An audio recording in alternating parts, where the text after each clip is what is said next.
Buenos días, mi nombre es Salomón Aya y mi grupo está conformado por Mariana Franco, Pedro Escobar y Nicolás Rodríguez. Y hoy vamos a entrevistar a Simón Eduardo Ayaporto sobre la situación actualmente en Bolivia. En primer lugar, vamos a explicar quién es él y él trabaja en una consultora y durante la crisis institucional de Bolivia del año 2019, él estuvo trabajando allá con la empresa Gladimex y ya.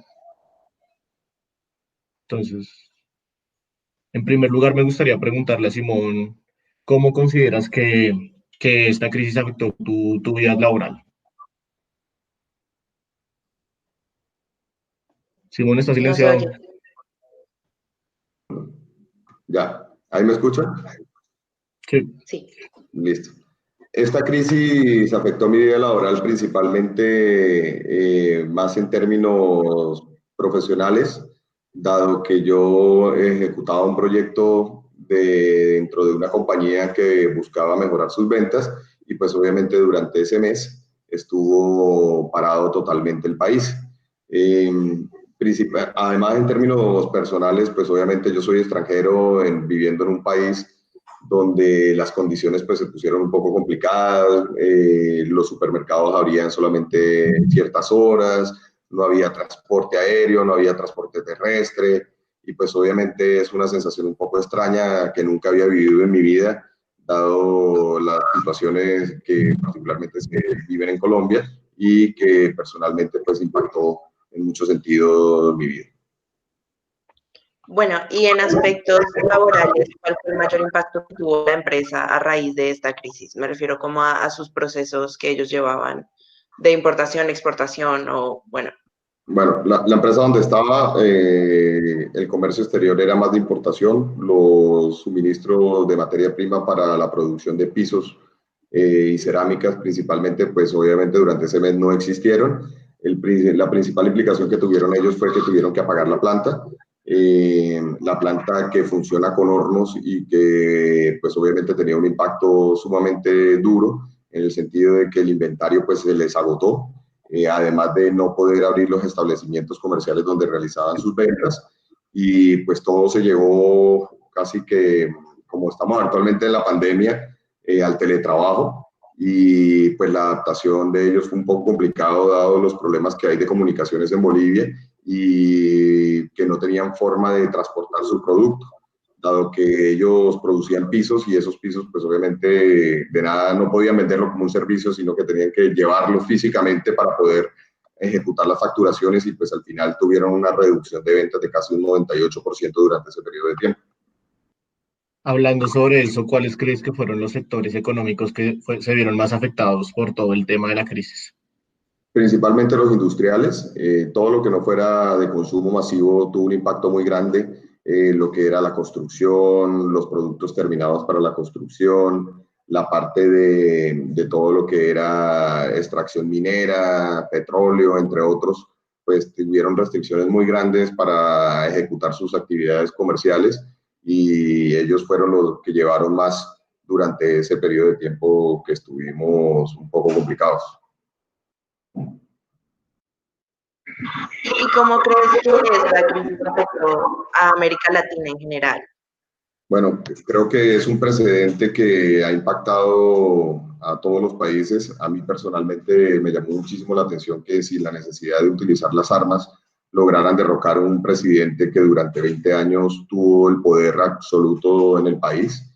Y pues obviamente nosotros como colombianos que estamos acostumbrados a la violencia para lograr los objetivos, pues sí fue muy llamativo. Este fue una serie de movilizaciones sociales que iniciaron por toda Latinoamérica, que lo que buscaban es principalmente atacar la desigualdad y la injusticia social que actualmente se vive, y pues obviamente le dio como fuerza a todas las protestas que existieron en Colombia, en Chile, en Perú, hasta en México, por la concentración de la riqueza tan fuerte que actualmente estamos viviendo.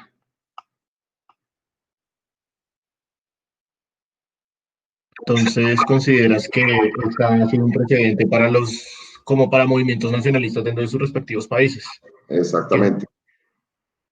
Los movimientos nacionalistas cada vez están más vigentes, principalmente por líderes que tienen como convicción, pues, prometerle al pueblo acabar las injusticias sociales y las desigualdades que son muy grandes.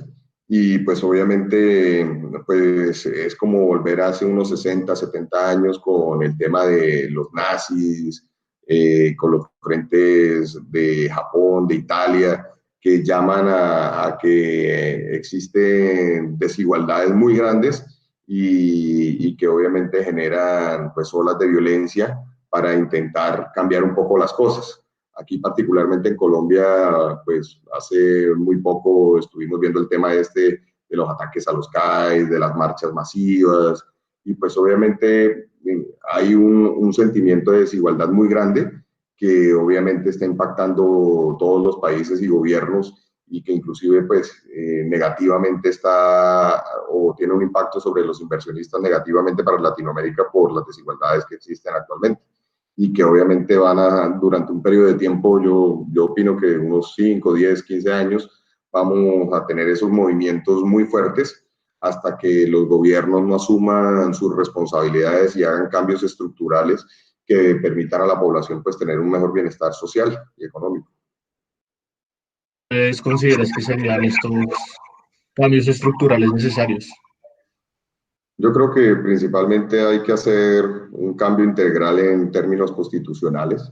Creo que la mayoría de países de Latinoamérica tiene que hacer unas reformas en términos legislativos que implique una menor concentración de la riqueza en ciertos niveles de la población y obviamente esto tiene que venir acompañado con políticas económicas y sociales que ayuden a florecer la clase media que actualmente en Latinoamérica está muy impactada por esos niveles de concentración, además de mejoras en términos salariales y condiciones sociales mínimas que puedan tener y acceder las personas de mayor riesgo y de menores oportunidades en términos educativos y económicos. Finalmente, volviendo al caso boliviano, me gustaría saber cuál es tu opinión personal sobre el tema. O sea, cuáles fueron las razones por las que surgió todo el movimiento social. Y eso.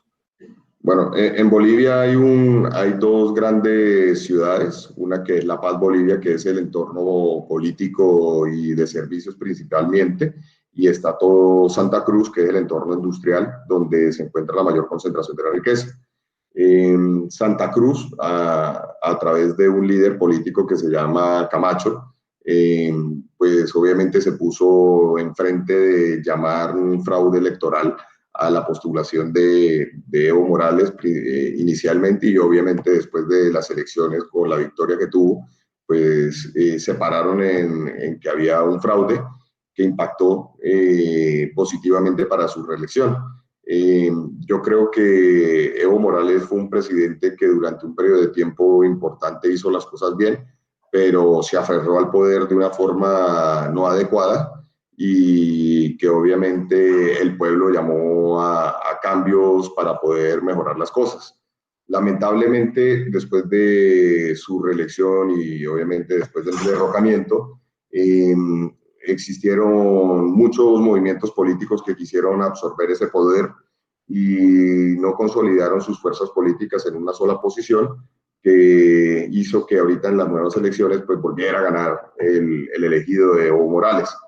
Creo que es algo que recurrentemente pasa en Latinoamérica, donde todos creen que que deben cambiarse las cosas, pero los líderes tradicionales son muy inteligentes en aglomerar sus fuerzas y mantenerlas unidas, mientras que los líderes que están adyacentes al poder no logran conseguir una unión que permita hacer un cambio en la posición de poder.